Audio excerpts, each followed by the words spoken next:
Hello, tita. Oh, nangangalingasaw naman yung pabango mo. Napakabango mo naman. Saan ka pa pupunta? May lakad ka ba? Hindi po, tita. Dito lang po ako. Naku, mukha may date ha. Ika nga dito, ayusin ko yung buhok mo. Bango ko ba?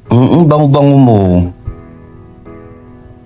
Siguro, masaya ka ngayon ano? May nagpapasaya ba sa'yo ngayon? Opo nga, tite. Kaso, parang nahiya ako sabihin sa'yo eh.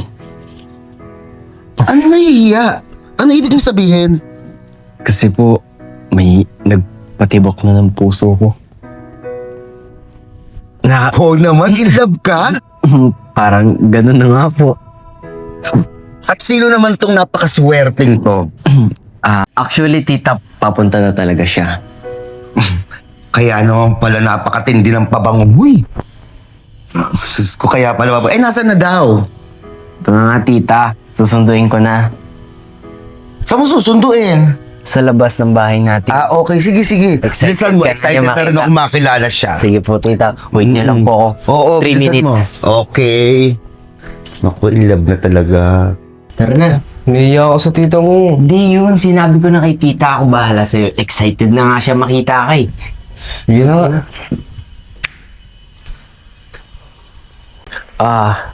Hello, tita. Oh, Ito na nga po pala siya, si Marquis. Tita. siya yung boyfriend mo? Ito nga po. Apo. Marquis, tita ko nga pala. Magandang hapon.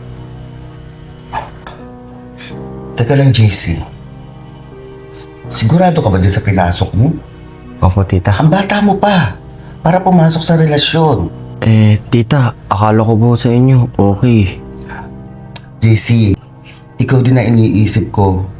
Dahil alam mo yan, may mga taong manluloko, tandaan mo yan. Baka mamaya maloko ka lang din dyan. O siya, dyan na muna kayo. Papasok lang ako sa kwarto. Marquis, upo ka muna. Pagpasensya mo na si tita. Ganun talaga yun. Sabi sa'yo, di naman okay sa tita mo eh. Okay yun kanina. Hindi ko lang alam ba't nagbago yung mood nun eh. Kaya tuloy. Pero approve ka dun. Bigla tuloy ako nalungkot. Akala ko pa naman kay tita, okay. Kasi kanina, okay. Tapos ngayon, bago. Ano ka ba? Huwag ka na malungkot. Di ako sanay na malungkot ka eh. Okay lang yun. Talaga ba? Papalapit naman natin loob niya ni tita mo eh. Salamat ah. Okay lang yan. Huwag ka na kasi malungkot. Ano na, kinitig lang. Kinitig ko.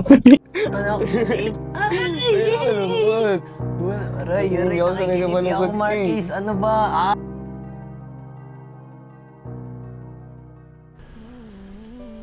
Oh! JC! Ba't ka umiiyak? Ano nangyari? JC, magsalita ka. Ano nangyari? Ba't ka umiiyak? Si Marcus po kasi wala na po kami. May girlfriend po pala siya. Hindi niya sinabi sa akin. Yun na nga ba sinasabi ko eh. Alam na alam kong sasaktan ka rin niya.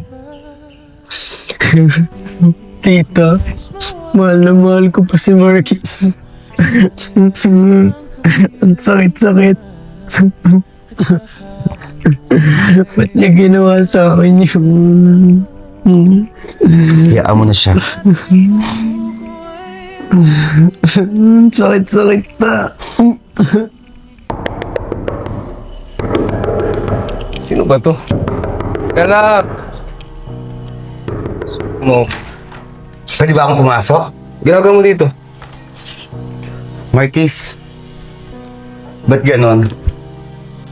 Bakit ginawa mo din sa pamangkin ko yung palulokong ginawa mo sa akin? Hindi ko rin naman masabi kay JC na may girlfriend ako eh. Kasi ayoko masaktan siya. Marquis, may girlfriend ka matagal na, alam ko. Pero sana sinabi mo sa kanya, tinamin mo sa kanya. Bakit inintay mo pang mahalin ka niya? Pasensya na kayong dalawa. Hindi rin kasi matatanggap ni mama na may karelasyon akong bading eh. Hindi matatanggap ng mama mo, pero bakit hinayaan mo mahalin ka namin? Ano ba yan? Napakaingay. Oh my God. Kaya pala napakaingay. Oh, ano ginagawa mo rito?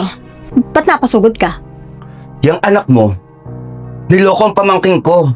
Pinaibig niya. Tapos ano ngayon? Iniwan! Oh, I see.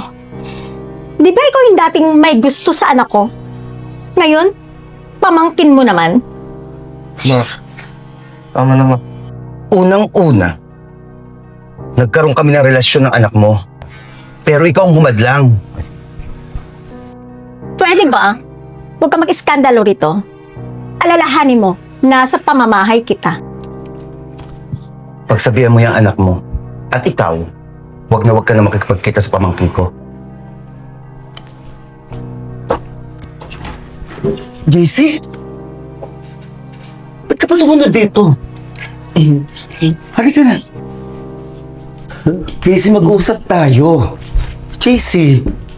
JC! JC, ano ba? Tita, bakit di mo sa akin sinabi na may relasyon pala kayo ni Marquis? Ba't kayo naglihim sa akin? Hindi mo man lang pinaalala sa akin. JC, sasabihin ko naman talaga sa'yo eh. Kaso nakakita ko masaya ka sa kanya eh. Hindi, tita. Naglihim kayo na may relasyon kayo ni Marquis. Sinungaling ka. Akala ko, kakampi kita. Pero, niloko niyo mo rin ako. Hindi lang pala si Marquis ang nagloko, pati rin ikaw, tita! JC, sorry. Sorry, JC. JC, sorry. Sinungaling! JC.